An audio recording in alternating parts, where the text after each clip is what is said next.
Hello students, ஒன்றும் இல்லை. Actually நீங்கள் வந்து படிச்சிருப்பீங்க 11th ஸ்டாண்டர்டு. ஏன்னா வந்து கம்ப்யூட்டர் சயின்ஸுக்கு கிட்டத்தட்ட ஒரு 6 நாளைக்கிட்ட லீவ் இருந்துச்சு. அதே பயோ ஸ்டூடெண்ட்ஸ்க்கு பார்த்தீங்க அப்படின்னா ஒரு 3 நாளைக்கிட்ட வந்து லீவ் இருந்துச்சு. ஸோ அதனால் வந்து சாலிடாக படிச்சிருப்பீங்க. ஒரு லாஸ்ட் செக் அவுட் ஒரு 5 கொஷின் பேப்பரும் இருக்குது இப்போ நீங்கள் பார்க்குறதுல. கெமிஸ்ட்ரி இது வரைக்கும் நடந்த public exam question paper. So அதை நல்லா பாருங்கள். எதெல்லாம் உங்களுக்கு தெரியுது, எதெல்லாம் தெரில அப்படிங்கிறத நீங்கள் வந்து செக் அவுட் பண்ணுறதுக்காக தான் ஒரு வீடியோ. குறிப்பாக வந்து 5 மார்க்கு அப்புறம் நம்ம சொன்ன கொஷின்ஸ்லாம் எந்த அளவுக்கு வந்து உங்களுக்கு யூஸ்ஃபுல்லாக இருக்குது ஸோ அப்படிங்கிறத நீங்கள் தெரிஞ்சுக்கலாம். ஏன்னா நிறைய பேர் இன்னமும் கன்ஃபியூஷனாக இருக்கீங்க. நம்ம சொன்ன இம்பார்ட்டன்ட் கொஷின்ஸ் வந்து வருமா வராதானே.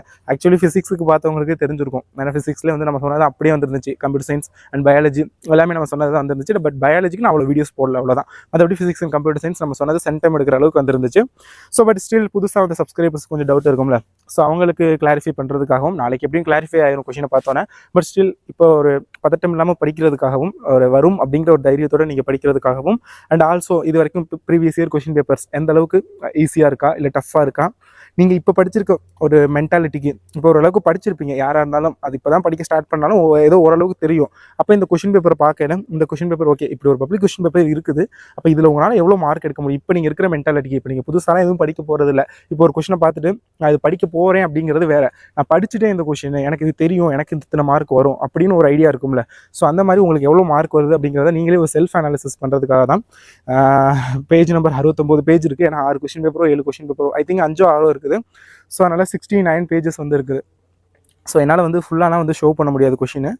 ஸோ நான் அதனால் வந்து நான் இந்த கொஸ்டினை வந்து நான் வாட்ஸ்அப் சேனல் வந்து ஷேர் பண்ணிடுறேன். ஸோ வந்து பார்த்துருங்க. அண்டு ஆல்மோஸ்ட் ஐ திங்க் ஈஸியாக தான் இருக்குது. 1 வேர்டு வந்து புக் பேக் மேக்ஸிமம் கேட்டிருக்காங்க. அண்ட் புக் இன்சைடு கொஷின் ஒரு 2 to 3 வரும் எப்போவுமே. அது அப்படி தான். ஏன்னா 1 வேர்டு வந்து புக் பேக் வந்து 12 at 13 வரைக்கும் எக்ஸ்பெக்ட் பண்ணலாம். But 15 out of 15 book back expect பண்ண முடியாது. ஸோ அதனால் புக் இன்சைடு வரும். பட் மற்ற எல்லாமே ஈஸியாக தான் வரும், மேக்ஸிமம் ஈஸியாக தான் வரும். ஸோ அதனால் அதெல்லாம் நல்லா பார்த்துக்கோங்க. பாருங்கள் எந்த அளவுக்கு உங்களால் மார்க்ஸ் ஸ்கோர் பண்ண முடியாதுன்னு. ஸோ அதுக்காக அந்த கொஷின் பேப்பரை நான் வந்து ஷோ பண்ணுறேன். ஸோ பார்த்து சொல்லுங்கள். அண்ட் ஐ திங்க் ஈஸியாக தான் இருக்குது கொஷின் எல்லாமே. இப்போ ஃபார் எக்ஸாம்பிள் இந்த கொஷினை நான் பொறுமையாக காட்டவா. காரத்துவம் சொன்னது தான். டியூட்டோரியத்தின் பதிலீட்டு சொன்னது தான். வெப்ப இயக்கவின் பூஜ்ய விதியின் அதாவது ஸ்டேட் 0 லா ஆஃப் தெர்மோடைனமிக்ஸ் சொன்னது தான். ஹோமோஜீனியஸ் ஹெட்ரோஜீனியஸ் சொல்லியிருந்தேன். ஷேப் அண்ட் மாலிகுலர் இதுவும் சொல்லியிருந்தேன். எலமெண்ட்டு இது சாரி அது வந்து லோகோ வந்துருக்குது. ஸோ அதனால் இது கரெக்டாக அந்தளவுக்கு பார்க்க முடியலை. சரி பார்க்க முடியலை. ஹைன்சன்பர்க்கோட அன்சர்டினிட்டி பிரின்சிபல் சொன்னது தான். அயோனிக் ரேடியஸ் யூசிங் பாலிங் மெத்தட் சொல்லியிருந்தேன்.